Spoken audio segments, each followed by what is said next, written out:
A Ana Pereira mandou uma pergunta que é meio generalizada, então eu vou começar com Pondé, que é como saber que estamos de fato no caminho certo. Ou Eu- seja, essa é ou, para você. ou seja, eu vou parar no Netflix de novo. É. Eu falei que era a resposta do varejo, né? Não é no atacado. Mas assim, aliás, isso é uma expressão de um filósofo britânico, não na forma que eu estou usando aqui, estou fazendo uma paródia, chamado Edmund Burke, pai do pensamento conservador, um deles, em que ele dizia que mudança política e social só no varejo, nunca no atacado. Only retail, never wholesale. Ou seja, jamais a partir de uma ideia de mundo, mas unicamente a partir de problemas objetivos que você vai apertando, corrigindo, soltando, né? Mas como saber que você está no caminho certo? Olha, primeiro eu acho que não dá nunca para ter certeza, porque você pode estar no caminho certo e amanhã descobrir que está errado, né? Isso pode acontecer com frequência. É uma das nossas características. Agora, se você se perguntar muitas vezes se você está no caminho certo, pode ser um indicativo significativo de que você não está no caminho certo. Porque você fica o tempo inteiro voltando sobre essa pergunta. Você tem que tomar cuidado, que é uma coisa muito comum hoje, principalmente entre jovens, o método comparativo. Se fulano está tendo tanto sucesso, eu ainda não consegui esse sucesso, você tem que guardar uma coisa no seu coração. Eu suspeito. A humanidade nunca mentiu tanto quanto hoje. Mente. É fake it until you make it. Certo? Mente porque o marketing se transformou numa ciência da mentira aplicada o tempo todo, vendendo comportamentos e fazendo o Instagram ou qualquer outro, são mídias que passam a ideia de que você está sempre muito bem, a vida está linda. Aí eu lembro de um livro antigo, 2017. Hoje, 2017 é pré-história, que é antes da Covid. Né? Então, assim, um livro de um engenheiro do Google, o nome do livro é uma frase do Dr. House. Lembra do Dr. House, da série? Everybody lies. Todo mundo mente. É um médico, um personagem do começo do século XX. Se vocês não viram essa série, eu recomendo, vá para o Netflix assistir. Né? É muito boa. Dr. House. E esse engenheiro, ele vai dando exemplos sobre os usos das mídias sociais. Em 17, não está ultrapassado muito do que ele fala. E ele diz que, por exemplo, teve uma onda nos Estados Unidos que as mulheres postavam fotos no Instagram com os maridos cozinhando para elas jantar, né? E era muito comum isso quando, na mesma época nos Estados Unidos, a pergunta número um que as mulheres faziam para o Google é: como saber se meu marido é gay? Como saber se meu marido tem amante? As duas perguntas remetem ao mesmo problema: falta de presença, certo? Do marido na vida sexual do casal. Então, as redes sociais são uma grande. Elas são boas para um monte de coisa, mas a humanidade hoje fala muito, o tempo inteiro. E quando muita gente fala ao mesmo tempo, muita gente mente. Então, tome cuidado para não acreditar que existe uma vida maravilhosa acontecendo aí fora. Que tem pessoas que têm vidas brilhantes, glamurosas. Não caiam numa ilusão da Madame Bovary, de que todo mundo tinha amores avassaladores e ela era a única casada e feliz. O marido dela era ruim mesmo. A gente tem que reconhecer quando lê o romance. Mas assim, porque esse tipo de ilusão, então que as pessoas estão indo no caminho certo e eu não estou indo no caminho certo. Então, se essa medida do caminho certo é comparação, é muito ruim. Agora, por outro lado, talvez o caminho certo, eu volto ao que eu dizia antes, eu acho que um dos critérios é, de novo, a resposta romântica. Eu acho que os românticos tinham razão em quase tudo. Né? Eu não acho que eles tinham razão em idealizar o passado. Porque o passado nunca foi grande coisa também, porque o mundo nunca prestou. né? Não é que ele era lindo e agora ele é ruim. Ele tem coisas boas, tinha coisas boas, agora tem coisas boas, cria-se um problema, resolve-se, né? E eles idealizaram o passado, eu acho que isso é um problema.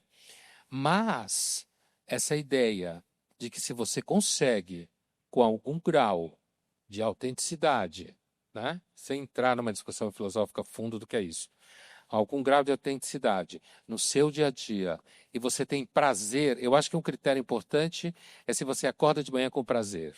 Eu vi o Tiago falar que de manhã é a hora mais importante que a gente deve dedicar, inclusive, à leitura da Bíblia, né?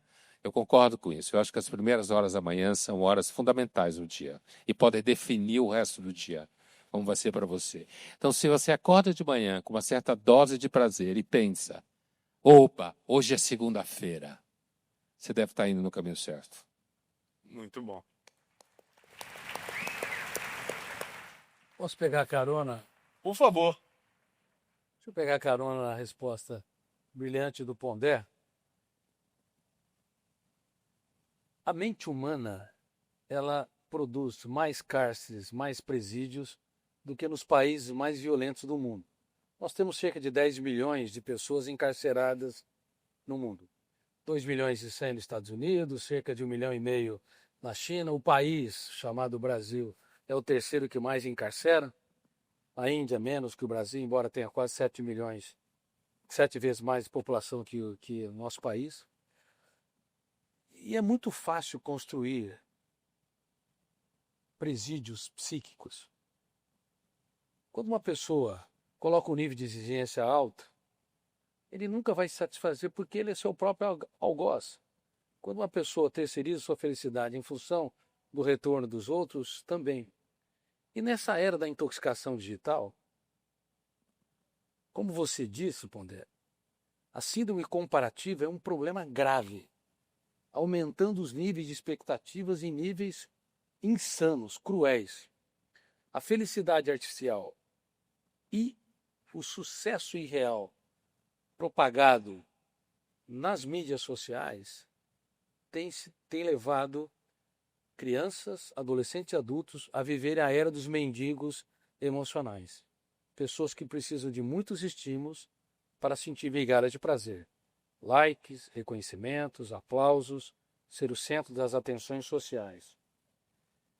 Por isso, é muito importante que nós possamos entender que a solidão, que é a aversão à solidão, que é um dos sintomas da intoxicação digital, tem levado o ser humano a viver uma história exteriorizante, de dentro para fora. Mas nós temos que fazer o caminho de volta. Inclusive, levar as pessoas que nós amamos também a se procurarem. Lembre-se que eu disse, a procurarem o mais importante endereço. Um endereço dentro de nós mesmos. A solidão e o tédio, esse processo de exclusão desses fenômenos tem sido um desastre sem precedente. A solidão e o tédio são bilhetes de passagem para que nós possamos os procurar. Muitas pessoas atingem o topo da carreira, mas elas não se encontraram, não têm autoconhecimento, elas não se questionam, elas, como você diz também, Tiago, não encontram nem sentido para a vida, por mais que elas façam coisas que tenham sentido, porque lá dentro tem um vazio interminável, porque o seu eu, a sua capacidade de gerir a emoção, está completamente destruída. Então, por favor, nunca se esqueça, nós temos a responsabilidade de olhar para o mundo digital com uma certa crítica. O mundo digital trouxe uma acessibilidade de informação como nunca houve, a democratização dos dados, uma comunicabilidade também como nunca houve, e uma produtividade nas empresas jamais vista. Mas na esteira, mexeu com o ciclo da dopamina e da serotonina, levando as pessoas a procurarem doses cada vez mais de estímulos para sentir migalhas de prazer. É por isso que as pessoas por mais que tenham os seus caminhos, elas estão sempre na dúvida se estão no caminho certo ou errado. Essa dúvida, ela é importante, por um lado, porque nós nunca teremos plenamente a certeza. Mas o excesso de incerteza é altamente estressante. É uma das molas propulsoras de uma ansiedade não saudável, mas uma ansiedade cruel e uma insatisfação mordaz. Ser insatisfeito faz parte do processo da vida para que nós possamos nos reinventarmos. Mas a síndrome da insatisfação, nos tornarmos mendigos emocionais, que tem levado, inclusive, a uma explosão de transtornos psíquicos, inclusive depressão e até o suicídio, é um reflexo da modernidade. O Homo sapiens, o ser humano moderno, é um ser humano que não é um caminhante que anda no traçado do tempo em busca de nós mesmos. E nós deveríamos fazer o caminho inverso. A Ana Pereira, repetindo a pergunta aqui, ela perguntou como saber que de fato estamos no caminho certo. A minha resposta bíblica é que o apóstolo Paulo ensinou à igreja de Colossos no capítulo 3. Ele diz o seguinte: na dúvida, seja a paz de Cristo o árbitro do teu coração. Ou seja, quando você não sabe para onde ir, ou quando você não tem certeza das coisas, você está sentindo paz no que está fazendo? Vou dar um exemplo aqui recente. Sabe como é que nasceu essa ideia de fazer um encontro hoje? Pondé veio gravar aqui. E aí, quando eu fui me despedir dele, a conversa foi super boa, mas quando eu fui me despedir dele, eu senti muita paz. E aí, ao sentir paz, eu falei, por que a gente não faz algo junto? Porque se eu não tivesse sentido essa paz, eu já saberia que não era para fazer algo junto. E ele falou, vamos. E aí, para quem acredita em Deus, você fazer uma proposta e a pessoa aceitar é uma indicação divina, um sinal, né? Quem é crente aqui?